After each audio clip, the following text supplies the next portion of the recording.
Hello, and welcome to the Aspire to Be podcast. I'm your host, Julie Cropp Gareleck.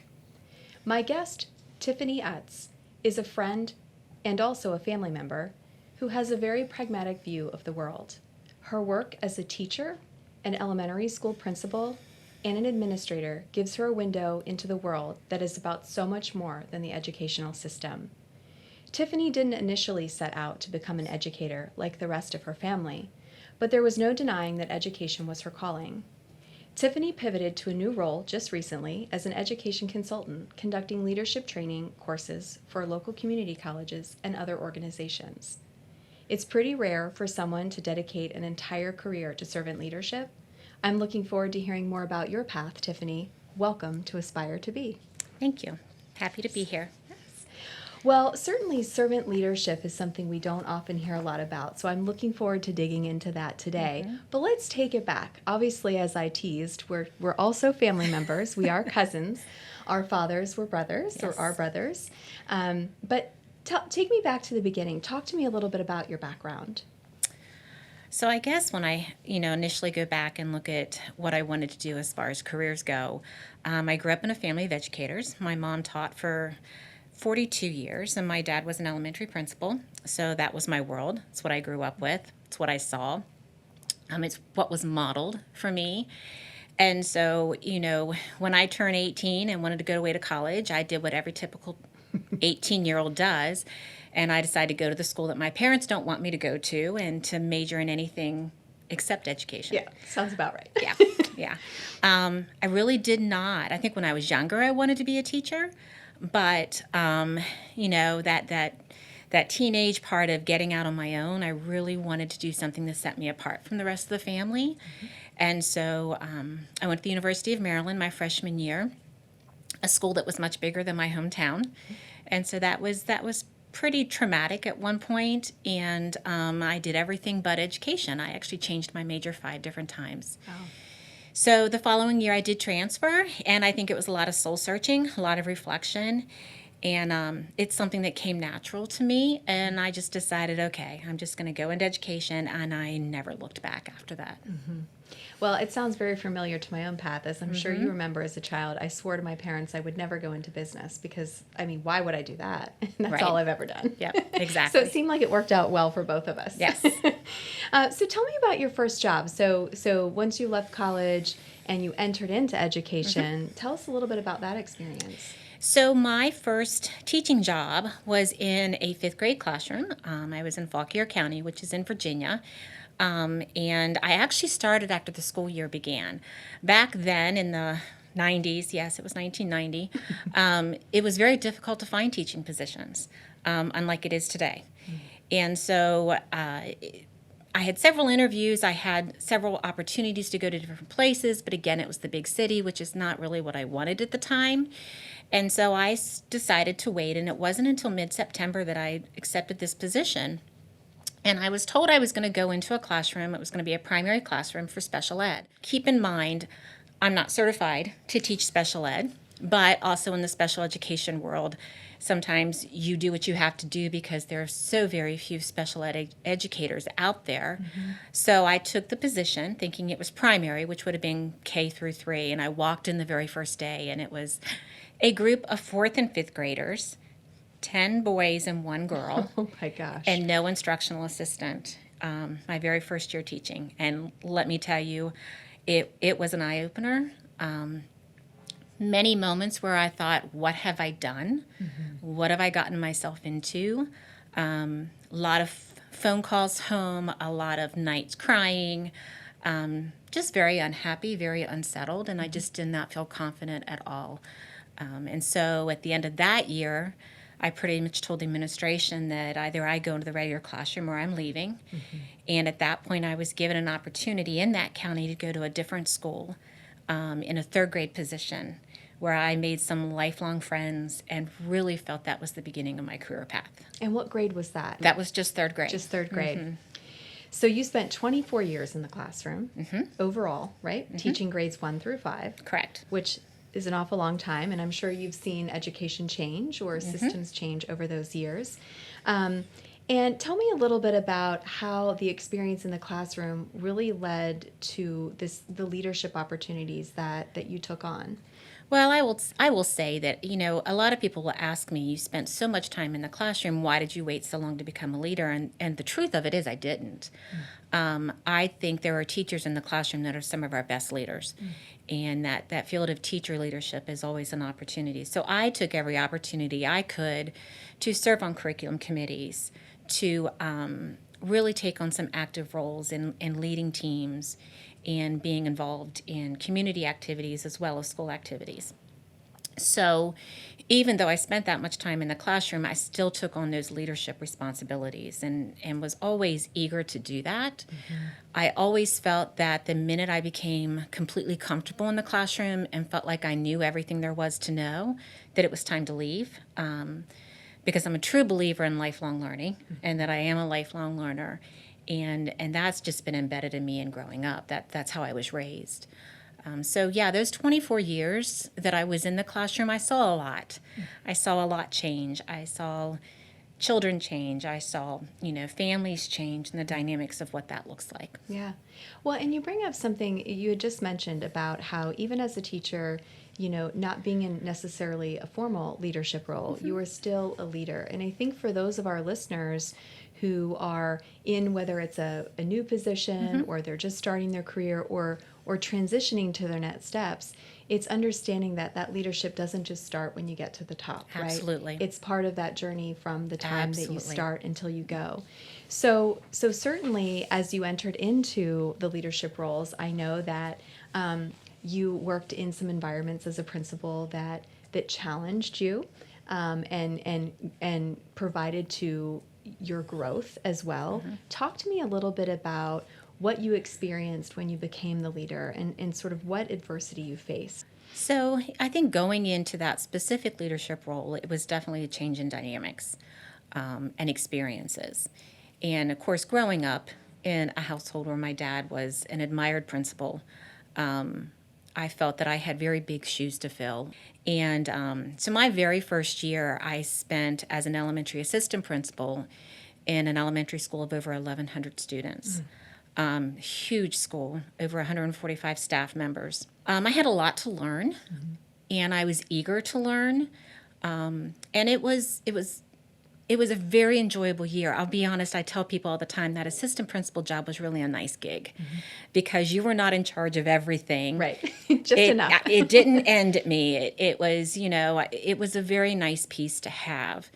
And then I did that for 13 months. The October of the following year, I was in that role, and my principal came to me and said, the superintendent's in the office, and I'm not supposed to be telling you this. She caught me in the hallway. I was down in another part of the building, and I remember she came and grabbed me and literally ran into the stage area where the cafeteria was behind the curtains and said, the superintendent's in the office. You need to come in. You've got to be prepared. He's going to offer you this position at this other school. And I'm like, what are you talking about?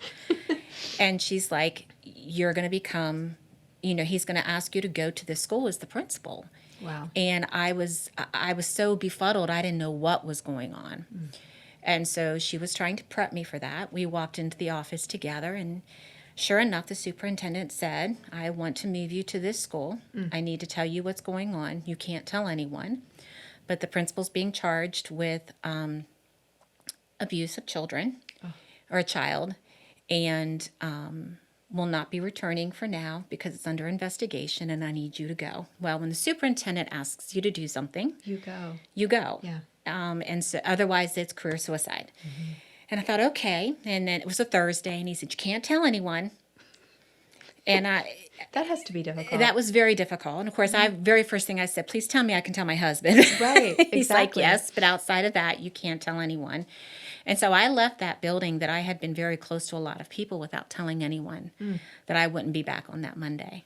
And then I walked into a building where I knew absolutely no one. And you're the leader that's replacing. I was the leader, and it was a toxic environment, Yeah.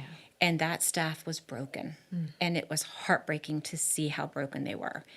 I felt so ostracized on so many different levels and really questioned, why am I here? What am I supposed to actually do here?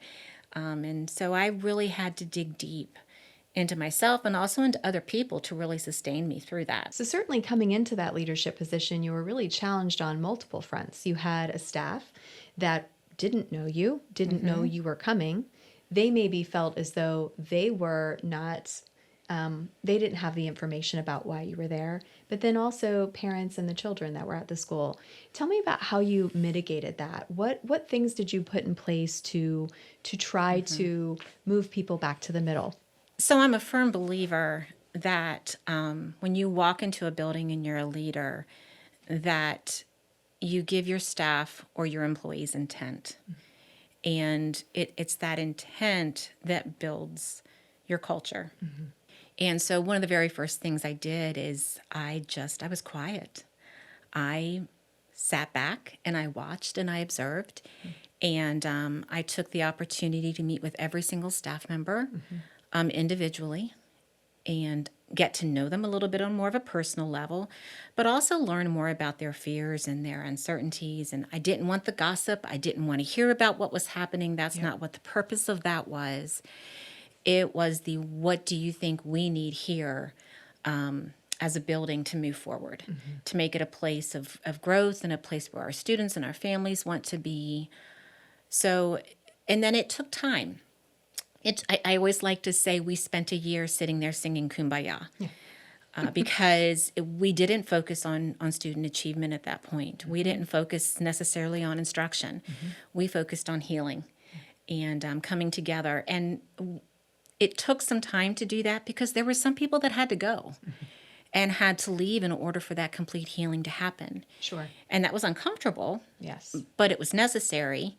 And so after spending that year of really trying to build cohesiveness and a family type atmosphere and time just having fun together, a lot of things started happening. And one of the things that did start happening was student achievement. Because I'm a true believer that if my teachers weren't happy, my students aren't happy. Sure. And it all builds on, and our parents aren't happy then. So it all builds on each other. And it took time to build those relationships, but it was all based on those relationships. Well, and I love that you took that year to listen and to learn, because I know even in business, and even though as a leader, you may be a leader in education, it is very akin to what we experience in business, is that you weren't quick to make changes. And as we know, people, I know I'm resistant to change most of the time. And so I think, by giving them that opportunity to get familiar with you, but then also, as you said, the byproduct of that was student achievement, without that actually being the goal. Correct. And this is something we sort of teed up at the beginning about servant leadership and really what that is. So for our listeners who don't know sort of the basis for that, walk us through what servant leadership is and really what you're focused on now. So it was a term coined back in the 70s by Robert Greenleaf, and then Ken Blanchard did a good amount of work on it.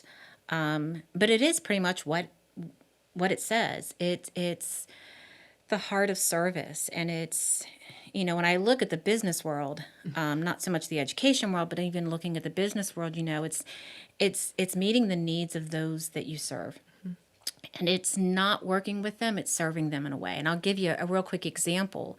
I was in my building, and one of my assistant principals from the other building had called me just to check in on me because I was relatively new there and to see how I was doing, knowing in this new role it was going to be a bit challenging. And she heard things in the background, and she's like, "What are you?" It was at the end of the school day, and she said, "What are you doing?" I said, "I'm vacuuming. I'm down a custodian. I'm in the classroom vacuuming." Yep. And I didn't think anything of it. And she just said, "Well, that's servant leadership if I've ever heard it." And I thought, well, no, it's just what you do, because that's just what I did. That's what I grew up knowing. Right. And then she actually came on board the following year as my assistant principal. And wouldn't you know it, we had an evening event one night, and all the custodians were there, but after the parents and the families and the students had left. It's probably a mess. It was a mess. And there she is with that vacuum thing on her back, and she's vacuuming the carpet. Yeah.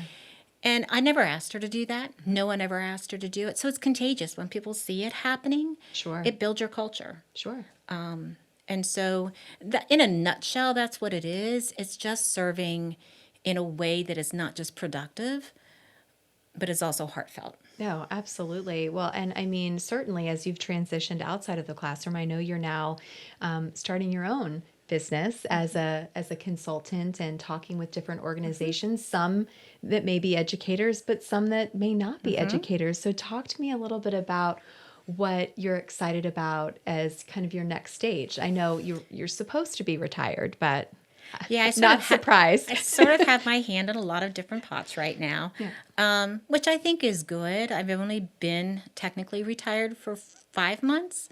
And so I did take 2 months off, pretty much doing nothing. Well, sort of nothing. But then one of my greatest desires really is to share what I've learned over the years with other leaders or with aspiring leaders. That has been something that's really been placed on my heart. And it's something that I thoroughly enjoy. Yeah. Not saying that I have all the answers. In no way do I have all of the answers. But I think when you share experiences and when you have that kind of dialogue and those kind of conversations, if you don't have answers, you can come to some pretty great problem-solving techniques where you can arrive at some good answers.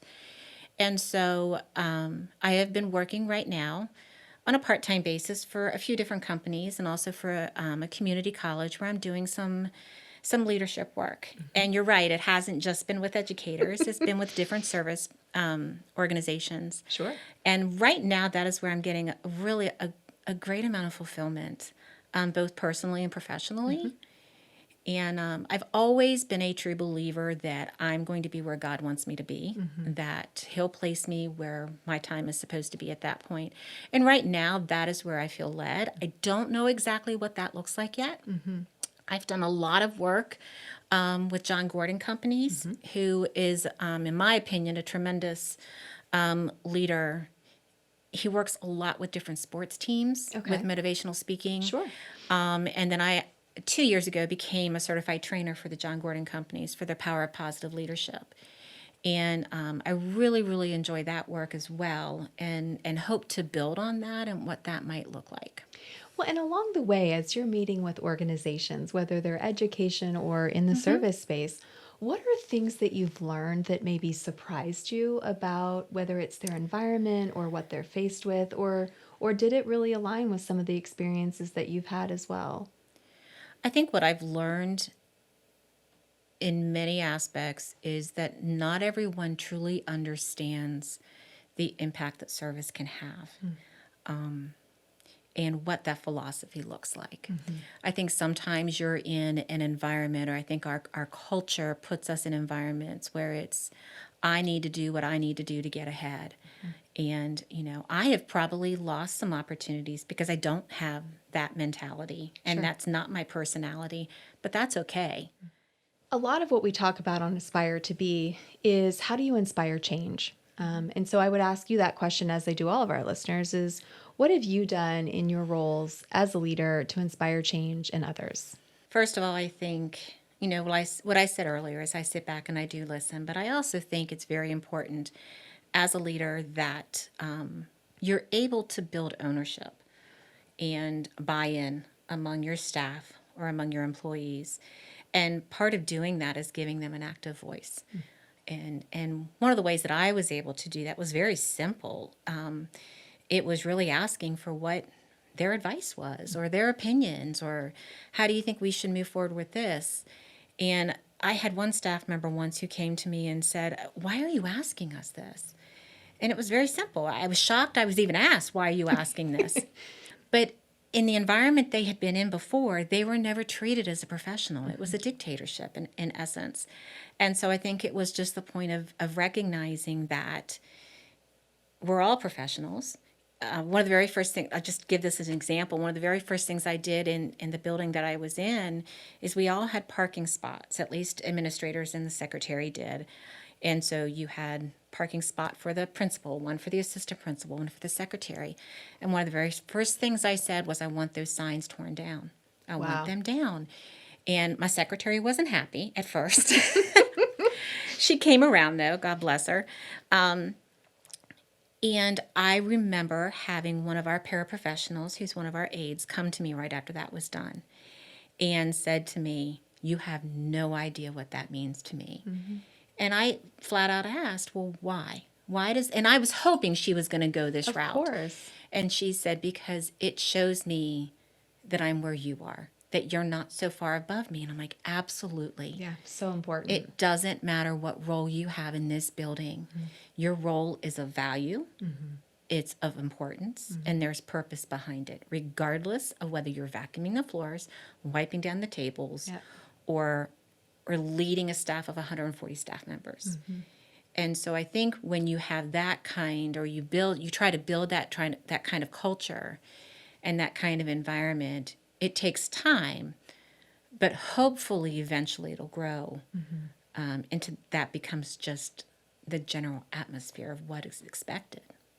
Well, and I think what's interesting is obviously for those of our listeners or those who are watching the podcast today is that we do come from a family of leaders, whether it's small business owners, whether it's educators, whether it's leaders in other industries, whether the private or public sector.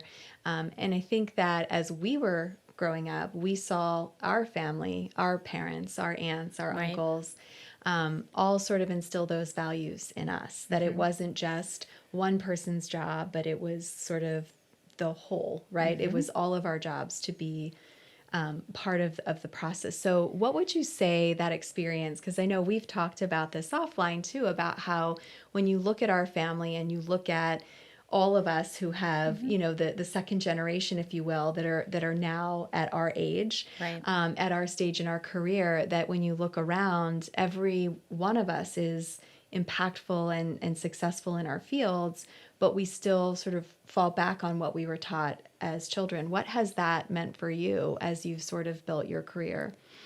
It's been the foundation.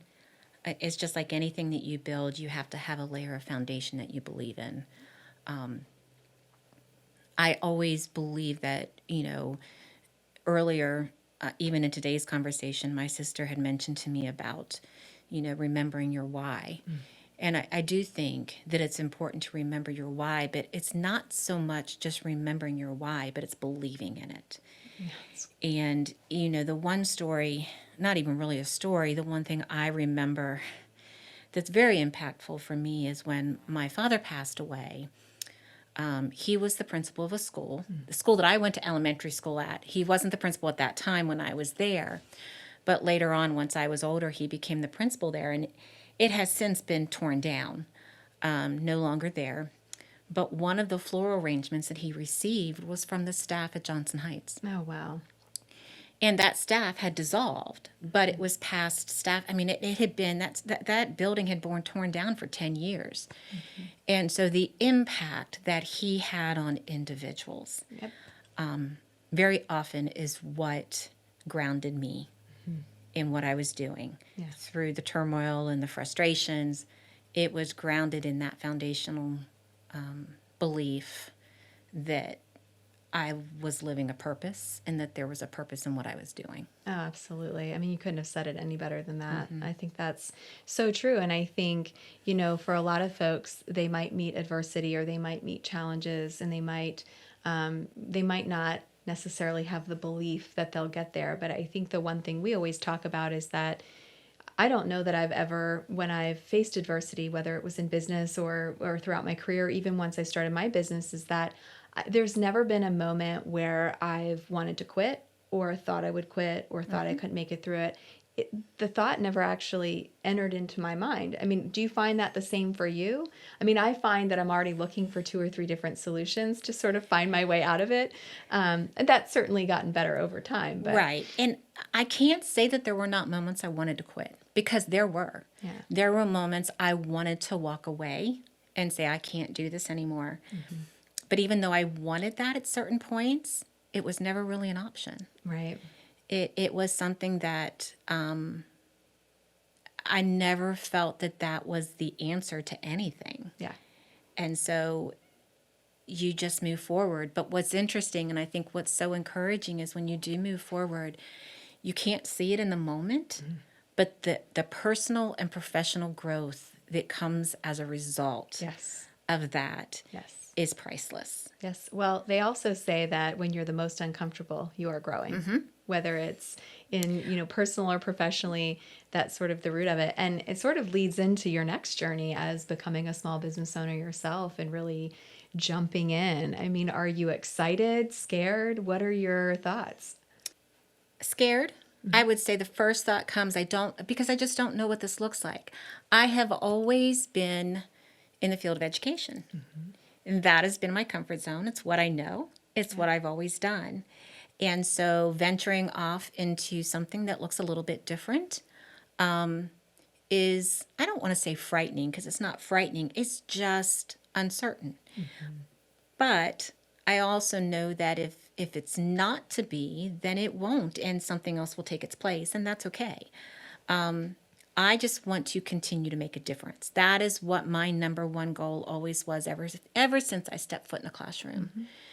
Whether it be as a classroom teacher, whether it be as a leader of a building, in whatever avenue I'm in, I just want to make a difference and have some kind of impact on other people's lives. So I'm ambivalent as to what it looks like because I just don't know. But I'm also excited. Yeah. Because it's a new chapter and it's a new version of what I can sort of make it to be. I've always worked, to be in a classroom or to be in a school setting, you're pretty much tied to a specific schedule. Yes. And I have really in the last few months enjoyed just really sort of doing what I feel led to do on my own timeline. Yeah. And that's been foreign to me, but also very exciting. Well, and if you ever need any questions, you certainly have surrounded yourself by groups of people that have businesses, so you know who to call. Exactly, I do. So as we sort of wrap up here this afternoon, I think what would be helpful for those listeners who maybe, whether they're educators or whether they're in their career or even in a leadership role, what is some of the advice that you would give them as sort of they look forward? What are some of the nuggets of wisdom that you can share with them? I think the very first thing that comes to my mind and my advice would be is to surround yourself with people who believe in you, who support you, who will hold you up when everybody else is tearing you down.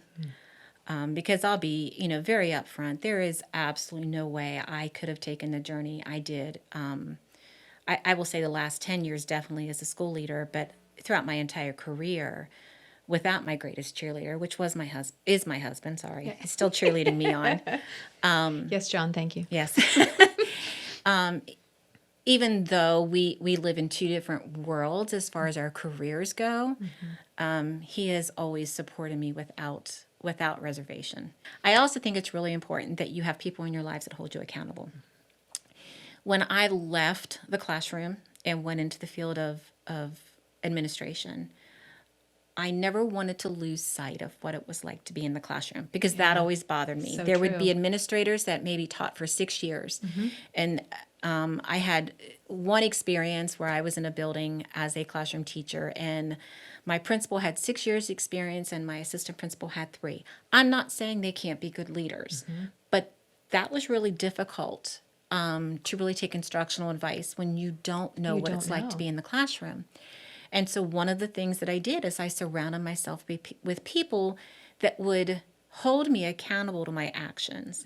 And that if I started talking or saying things that sounded like I forgot what it was like in the classroom, they called me out on it. And they reminded me of that.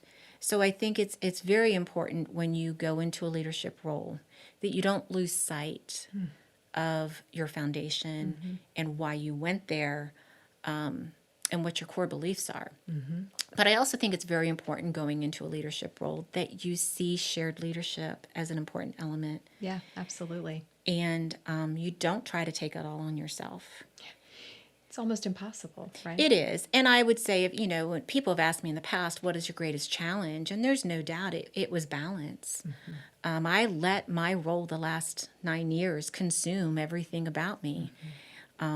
And I'm not proud of that because I don't necessarily think that's a good thing. But it's hard. I will say it's something that, I thought when I had started my business, it was prior to having children, right? So from a schedule standpoint, it was all about whatever I wanted to do, right? I mean, after work, I could work out, I could work more, I could work a little bit Right. less. Certainly when I had kids, I was able to draw a better boundary so that I was there for them in the evenings. And then if I wanted to work after they went to bed, I did. But I will say it is difficult, even now, 14 years in for me, to set those boundaries effectively and hold myself accountable Right. to those. So that's one thing we've talked about too, is Yes. holding each other accountable for what our goals are and what we want it to look like. Right. And I think that that's so important because it's very absolutely. easy to forget. Absolutely. And I also think it's important to recognize when it's time to make a change. Yeah. Because, I was not planning on retiring last year. I was hoping to go another year. And it was to the point where I never wanted to be that kind of administrator or educator where, my staff was saying, oh, she should have retired 5 years ago. Because I had all know people like that, and yeah. I was one who would say that before. Sure. And I did not want that to be me. I wanted to go when I knew it was time to go. And it was time. Sure. And I think you have to listen to your gut when that's the case. And you have to listen to the people who love you and the people around you. Sure. To know when it's time to make a change. And change, as scary as it can be, change can be extremely fulfilling. Yeah. So I'm excited about what's ahead of me. But at the same time, I think we have got to have strong leaders that come behind us and fill in those gaps. Yeah. And continue the work. Because, like I said, when you look at building culture and building a legacy in a building or an environment or in a business, it takes a lot of stamina, it takes a lot of energy, and it takes, in my opinion, I think it takes a lot of guts. Because I almost didn't go that route. For the very longest, I was never going to be a school administrator because I cared too much about what other people thought of me. Oh, that's interesting. Yeah. And that is why I wasn't going to do it. I was too where I didn't feel like I could be effective because I was going to worry what everybody else thought. And did you? At first, At yes. first? I still do. Right. I still do, but nothing like I did at first. Yeah. That was a huge growth piece for me. Well, and it's interesting. The buzzwords now are, I call it fear, the fear of the unknown, but they're calling it sort of this imposter syndrome, right? Is that people, when they reach a certain point, don't have as much confidence or are worried about what other people are judging them against.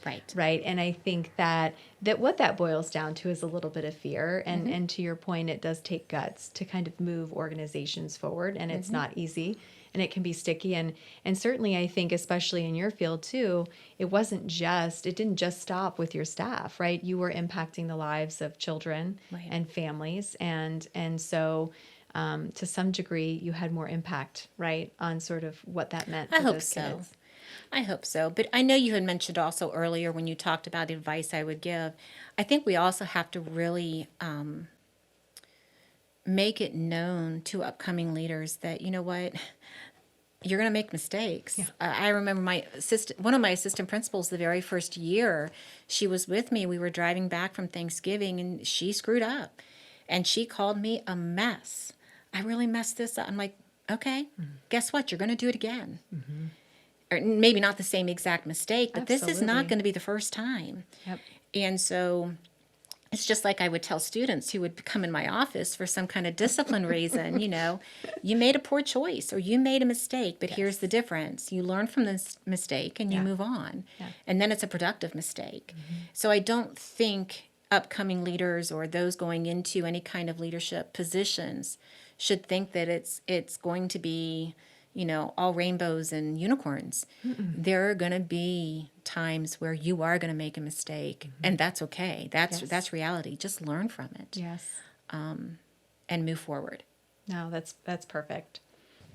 Well, thank you, Tiffani, for joining us today. We appreciate you taking the time to share your insights and perspectives as a leader, not just in education, but as you embark as an entrepreneur. So thank you for being here. Thank you. I appreciate it. Thank you for joining us for today's episode of the Aspire to Be podcast with Tiffani Utz. For more information on how to reach Tiffani, please follow the link provided in today's show notes. For our listeners, I challenge you as you go throughout your day to aspire to be, dare to become. You might just surprise yourself. For more information about our podcast, follow us at www.aspiretobe.co.